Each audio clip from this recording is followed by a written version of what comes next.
Quand je viens ici, c'est un bol d'air. On oublie la maladie, on oublie tout. C'est formidable, quoi, c'est tout. Magnifique. Voilà, on trouve tout ici pour se reconstruire après un cancer. On se sent compris. C'est magique. Laisser tout derrière soi et avancer, évoluer. Il y a une ambiance que je retrouve pas ailleurs, quoi. Dès que je rentre ici, c'est ma bulle. Je suis moi-même. Apaisé, relaxé, détendu. Comme si c'était chez moi. C'est le soleil. Tu sens de l'amour qui circule, quoi. Bienvenue à l'atelier Cognac-Jet, ce lieu qui accueille à Paris les femmes et les hommes qui ont un cancer, un lieu qui ressource pour aider à trouver un nouvel équilibre, un lieu qui accompagne pour affronter les difficultés de la maladie. L'atelier vous emmène. Tout votre corps, des pieds à la tête, est complètement détendu. Observez sa respiration, ressentir le trajet de l'air quand l'air rentre par le nez, va jusque dans les poumons. Aussi, à chaque inspiration, vous puisez de l'énergie, de la force. Et à chaque expiration, vous vous débarrassez de tout ce qui encombre, de tous ces comportements qui vous ont peut-être été utiles à un moment donné et qui ne le sont plus aujourd'hui. C'est comme un grand ménage qui se fait naturellement sans que vous ayez besoin d'y penser. Suivez-moi, dans cet épisode, nous nous intéressons aux profondeurs de l'esprit. Cette fois-ci, il est question d'une technique qui peut être pratiquée collectivement ou individuellement. Il faut se laisser guider par la douce voix d'Emmanuelle. Bonjour Emmanuelle. Bonjour Magali. Vous êtes hypnopraticienne, vous intervenez à l'atelier Cognac-Jet. Emmanuelle, on aimerait mieux vous connaître. Qu'est-ce qui vous amène à pratiquer l'hypnose ici à l'atelier ? Eh bien moi, comme je suis normande, que je suis très pragmatique et très terrienne, il faut que j'ai expérimenté les choses par moi-même. Et l'hypnose, j'ai eu la chance de pouvoir avoir Isabelle Célestin, l'hôpital, comme hypnothérapeute pendant plusieurs années. Et cette dernière, qui devait en avoir marre de me voir tout le temps aux séances, parce que c'est quand même de la thérapie courte et ça a duré plusieurs années, mais bien évidemment j'allais la voir pour des choses différentes, m'a dit ça serait bien de faire la formation en hypnose, vous allez pouvoir aussi apprendre à vous mettre en auto-hypnose, et je trouvais ça intéressant au stade où j'en étais. Donc j'ai participé à cette formation d'initiation de 3 jours, et là, ça a été la révélation. Je me suis dit, mais c'est ça que je veux faire. Et puis j'ai fait toute la formation finalement, et c'est comme ça que l'histoire a commencé. Pouvez-vous nous préciser, nous expliquer ce que ça veut dire exactement hypnopraticienne ? En réalité, c'est tout simplement de l'hypnose. Des fois, on parle d'hypnotiseur, mais là, ça renvoie plutôt à de l'hypnose de spectacle, sans vocation de thérapeutique. Moi, en fait, je préfère le terme d'hypnopraticienne, parce que je veux pas laisser penser que c'est la technique, en fait, seule qui guérit. Ou même que c'est moi. C'est vrai que j'aimerais bien être magicienne, mais non. Malheureusement. J'adorerais, mais je suis pas magicienne. Alors en fait, c'est la personne qui se guérit elle-même. Moi, je suis là pour la guider avec cette pratique extraordinaire qu'est l'hypnose. Et puis même, j'utilise parfois d'autres techniques comme l'EFT, Emotional Freedom Techniques, ou technique de libération émotionnelle. C'est une technique qui vient d'outre-Atlantique et qui a été utilisée et connue grâce aux effets bénéfiques qu'elle procurait aux soldats qui avaient des troubles de stress post-traumatique. Et puis chez nous, malheureusement, on en a entendu parler beaucoup au moment des événements du Bataclan, parce que c'est une technique qui a fait ses preuves dans tout ce qui est traumatisme. C'est le même courant, en fait, que l'EMDR, que certains connaissent peut-être, c'est tout le courant de la psychologie énergétique. Et c'est vraiment des pratiques qui sont très très efficaces dans tout ce qui est gestion des émotions, et puis pour s'affranchir des traumatismes du passé. Comme vous proposez toutes les semaines des séances individuelles et aussi des séances collectives, est-ce que vous pouvez nous dire quelles sont les différences et quelles techniques à chaque fois ? En individuel, il s'agit d'une séance d'hypnose classique. Donc la personne vient avec une problématique, une addiction au sucre, une phobie, des IRM, des problèmes de santé, d'anxiété, une opération à venir peut-être. Et en fait, en une ou en plusieurs séances, elle va pouvoir dépasser son problème. Dans ce cas, je fais vraiment du sur-mesure en tenant compte non seulement de son problème, mais de sa personnalité et des leviers, des ressources qu'elle a. Pour les séances collectives, j'aborde différentes techniques. Ça va du doing automassage à l'EFT, en passant par la communication non violente, au Ho'oponopono, des techniques de visualisation ou de la psychologie positive. Et tout ça, ça va permettre aux participants de mieux gérer leur stress, leur fatigue ou leurs émotions.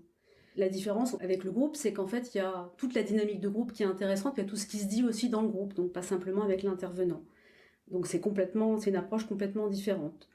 Le point commun entre les deux, c'est vraiment le souhait pour moi de leur transmettre l'envie d'être autonome par rapport à ces outils, pour qu'ils puissent les utiliser, que ce soit chez eux, dans les transports en commun ou bien à l'hôpital. Pour qu'on s'imagine bien, là, nous sommes donc à l'atelier Cognac-Jet, dans une salle du premier étage.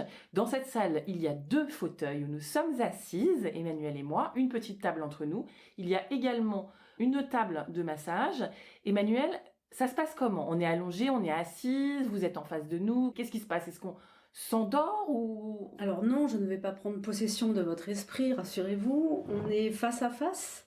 Voilà, c'est important que les 2 personnes soient au même niveau. C'est un dialogue, comme je vous disais tout à l'heure. Il y a vraiment cette idée de guider et d'accompagner.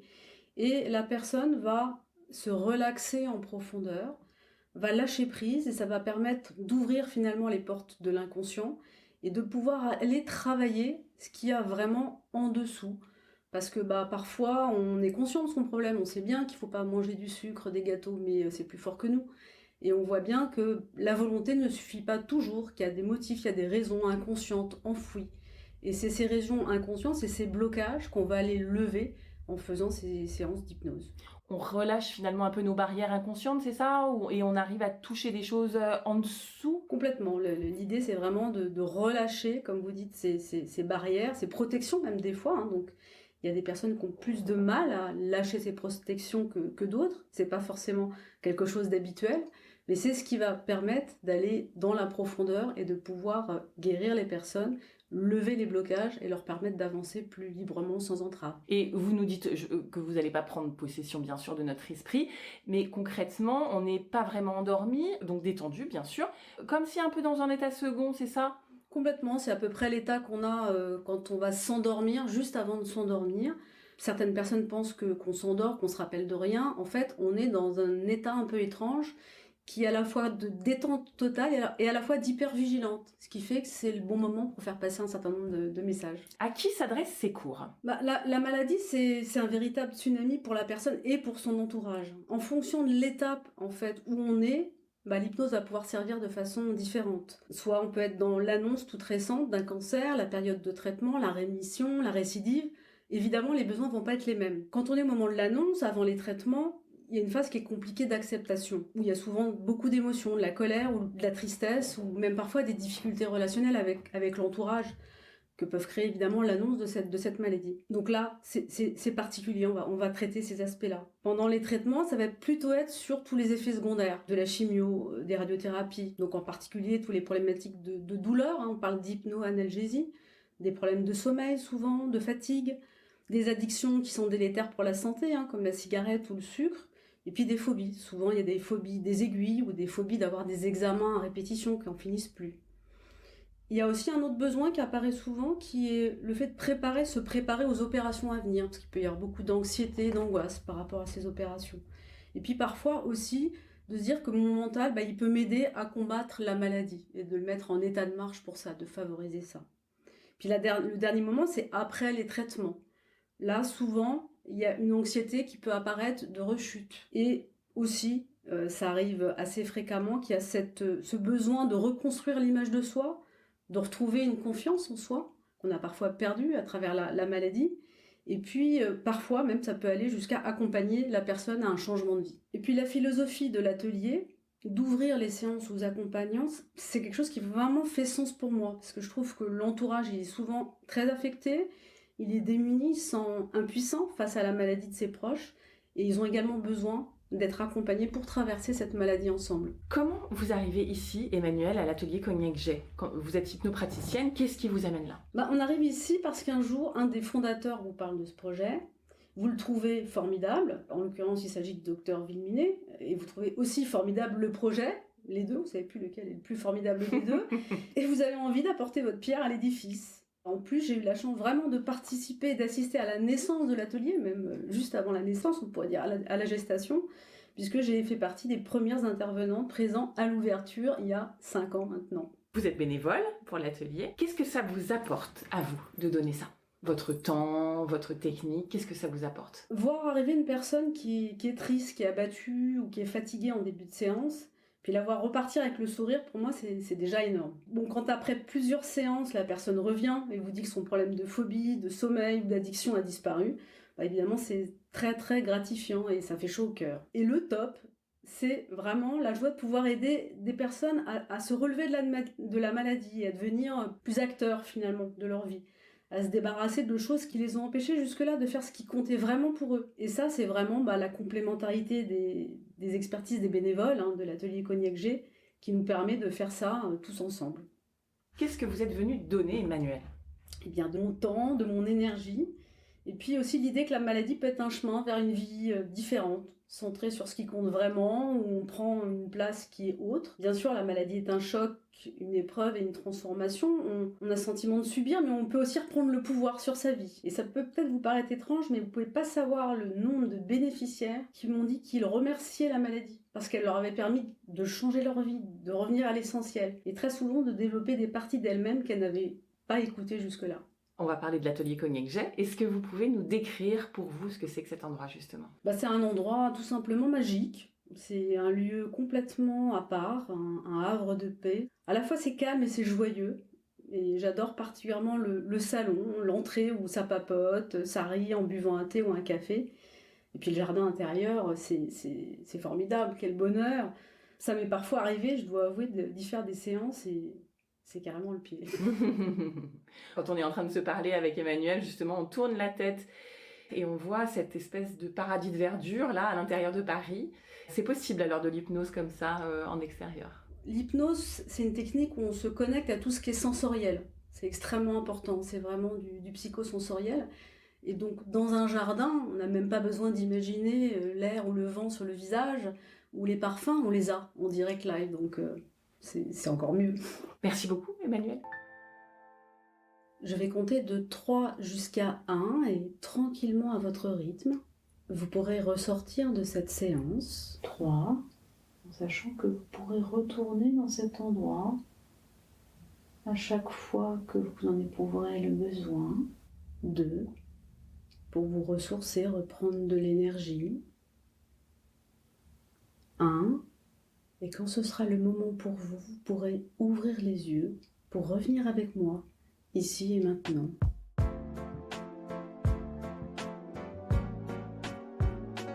Bonjour Véronique Durochot. Bonjour Magali. Merci d'être avec nous. Vous êtes psychologue, psychanalyste. Vous êtes à la fois l'une des cofondatrices de l'atelier Cognac G avec Clémentine Villeminet, médecin soins de support à Cochin, et Thibaut Tenaillot, directeur de l'hôpital franco-britannique, et bénévole au sein de l'atelier. Alors Véronique Durochot, on aimerait vous connaître mieux. Quel est votre parcours ? Alors bonjour Magali, déjà je vous remercie de m'avoir conviée pour ce podcast. Alors mon parcours de psychologue psychanalyste a été plutôt linéaire dans le sens où toute ma vie de psychologue, j'ai été amenée à accompagner des personnes touchées par le cancer.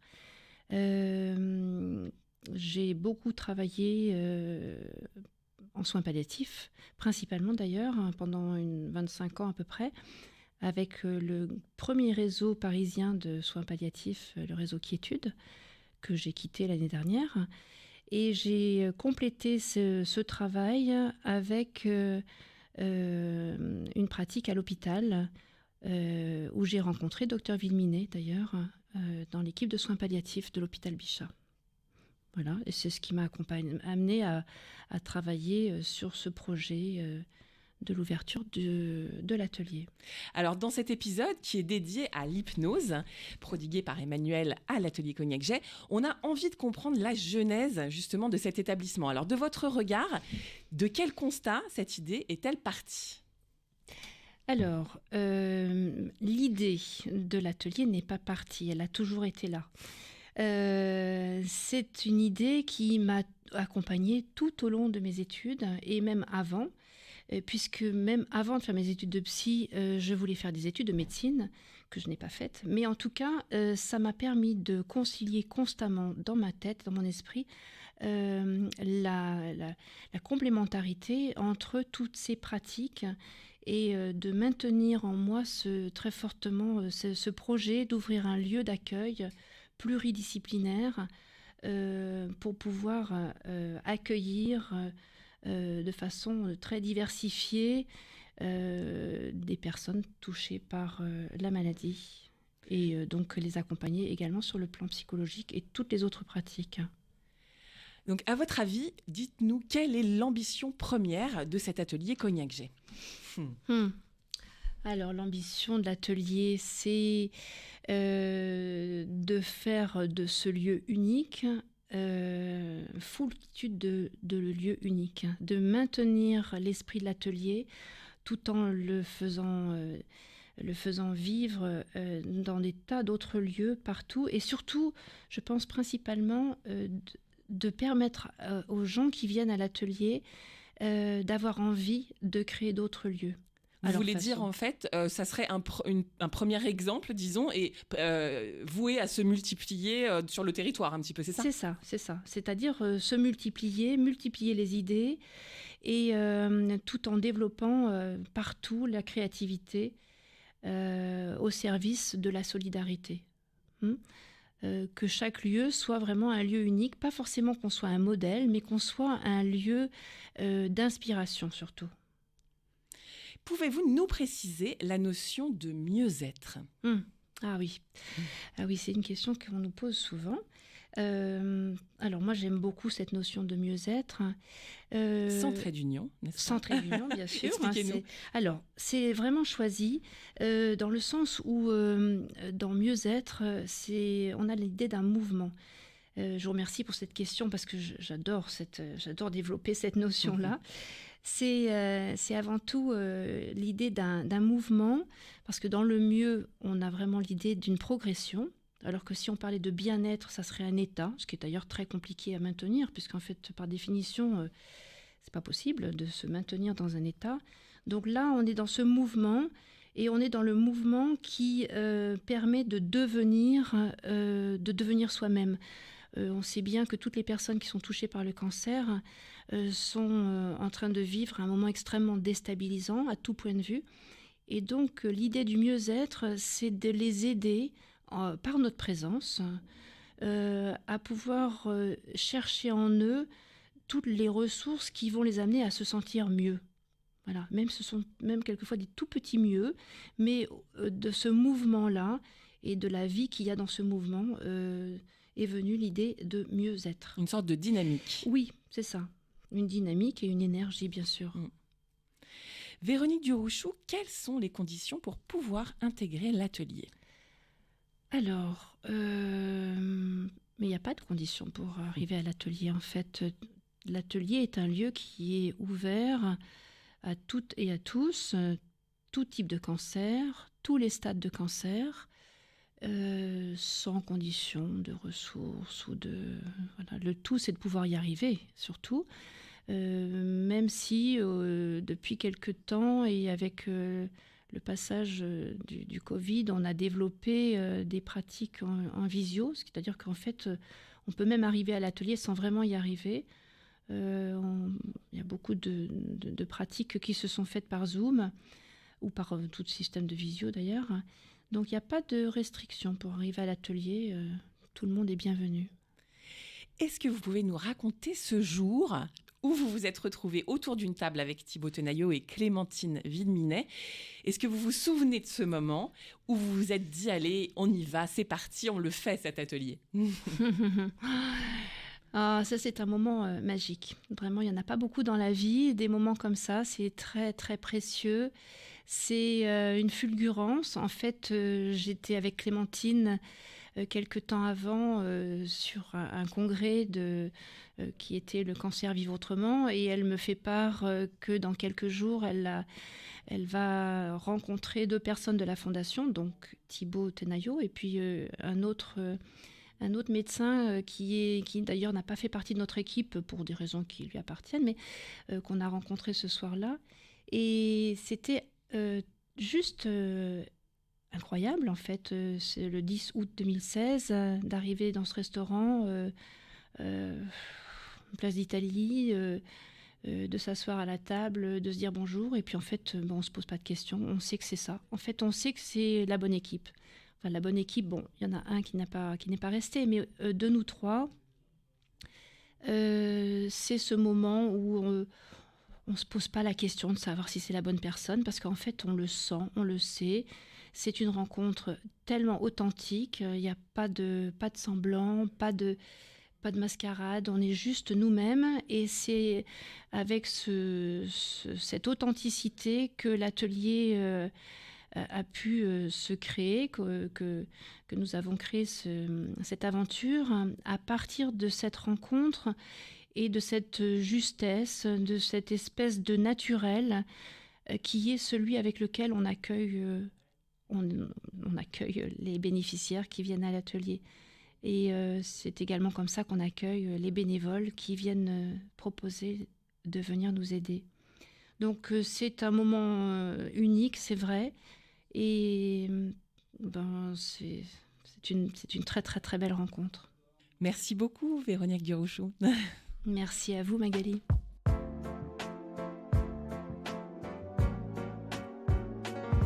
C'est le moment de vous présenter Zaya et Olivia, 2 bénéficiaires des séances d'hypnose d'Emmanuel. Justement, on arrive à temps pour échanger quelques mots avant la séance. Bonjour Zaya. Bonjour. Vous vous apprêtez à rentrer dans votre atelier, dans votre séance avec Emmanuel pour bénéficier d'une séance d'hypnose avec elle. Comment ça va juste avant la séance là? Comment vous vous sentez?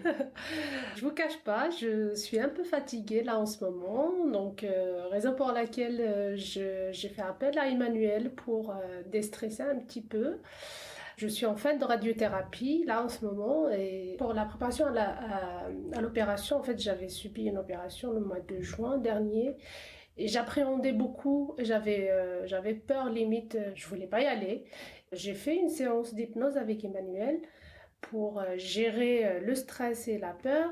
Ça s'est très bien passé. J'étais vraiment très à l'aise et j'ai pas eu du tout peur avant et après l'opération. C'était la première fois que je découvre l'hypnose et ça m'a vraiment fait un bien fou. Ça vous a enlevé la peur, l'appréhension d'y aller et tout ça, quoi. Oui.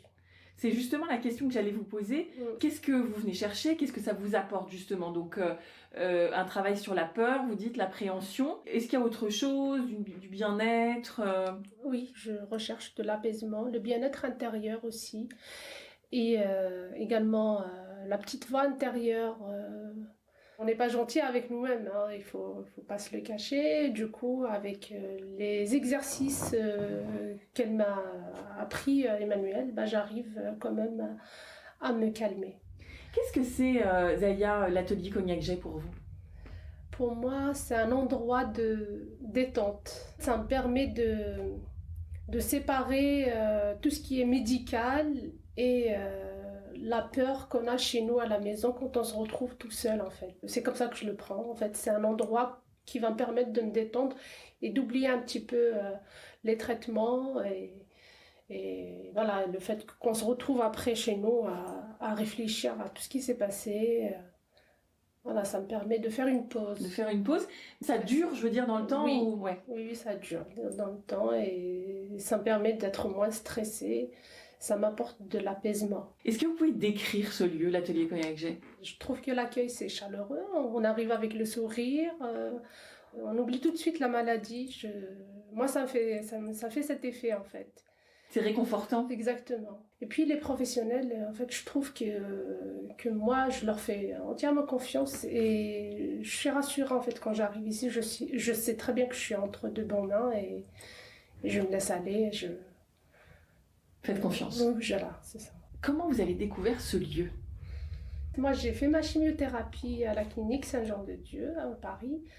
Et l'infirmière de la chimiothérapie m'avait conseillé de bouger, de faire un peu de sport.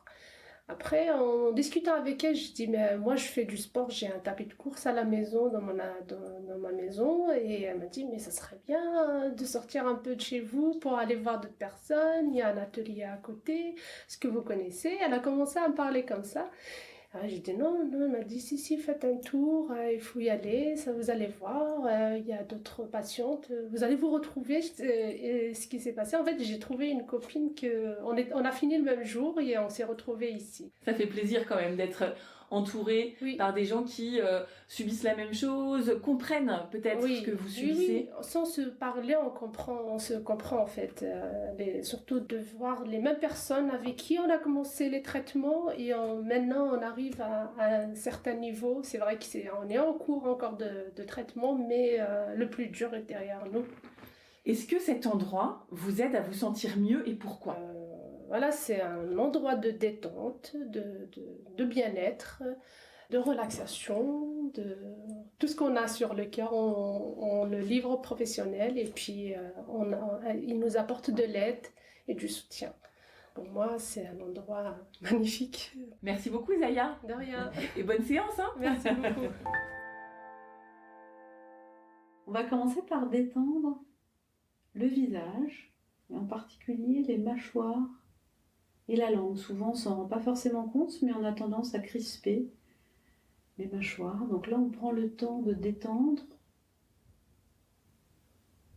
non seulement les muscles des mâchoires, mais aussi tous les muscles du visage. Il y a plein de petits muscles au niveau du visage. Voilà, on ressent, c'est comme si on nous lissait les traits, comme si on s'offrait un petit lifting du visage. Et même les muscles des yeux se détendent. Vous avez les yeux fermés, mais les muscles des paupières, les muscles au niveau des orbites également se détendent en profondeur et vous allez voir qu'ils vont se détendre de plus en plus au fur et à mesure de la séance. Voilà, vous pouvez réajuster votre position à tout moment. C'est un moment pour vous de confort. Bonjour Olivia. Bonjour. Vous sortez juste de votre atelier, de votre séance avec Emmanuel, de votre séance d'hypnothérapie. Comment ça va ? J'ai l'impression d'être dans un nuage. Je ne suis pas encore revenue à la vie réelle. Et en fait, ça me fait du bien. Qu'est-ce que ça vous a apporté cette séance justement ? Ça m'a apporté de la sérénité et ça m'a donné un moyen pour justement en fait me replonger dans la sérénité, dans des situations qui sont pas très agréables, que je puisse me replonger dans ma bulle de confort et puis en fait, au lieu de m'énerver, en fait, d'être en colère, c'est de me protéger et puis en fait, de dire tout va bien. Vous n'avez pas besoin forcément d'elle à côté de vous pour vous replonger dans cet état ? Non, parce qu'en fait, elle m'a conseillé de le faire de façon régulière pour que justement, quand il y a en fait une situation qui ne me convient pas, que je puisse avoir un outil pour que justement je fasse barrière à cette colère. Elle vous a dit de le répéter pour que, au moment où vous en avez vraiment besoin, de pouvoir accéder à ça rapidement, c'est ça ? Voilà. Est-ce que c'était votre première séance, Olivia ?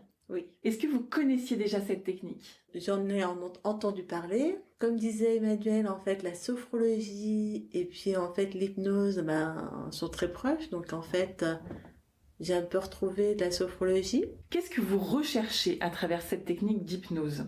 C'est une solution pour que je puisse en fait canaliser ma colère. Au lieu d'exploser, en fait, me raisonner en me disant c'est pas grave, c'est pas parce que la situation dans laquelle je suis est désagréable que je vais me mettre en colère, parce que la colère en fait ne solutionne rien et puis il vaut mieux réfléchir et puis aller de l'avant.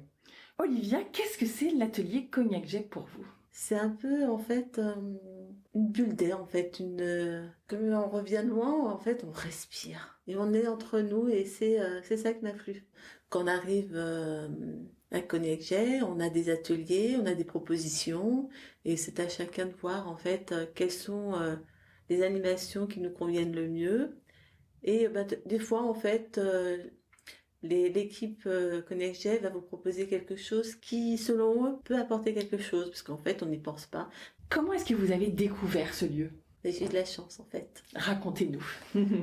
J'ai mon médecin traitant qui a eu un patient et qui a parlé de Cognac Jet, qui a dit en fait beaucoup de bien et puis elle a dit mais en fait ce serait bien parce qu'en fait j'avais trouvé aucune solution. Je m'étais inscrite à l'aquagym et j'étais confrontée en fait au fait que je manquais en fait de souffle.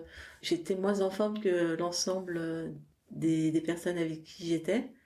Et en fait, j'étais un peu en décalage. Là, c'est autre chose parce qu'en fait, on est tous avec nos pathologies, puis en fait, on se sent bien. On n'a pas de jugement, on est bien. Est-ce que ce lieu vous aide à vous sentir mieux? Quand je viens le matin, j'ai la banane.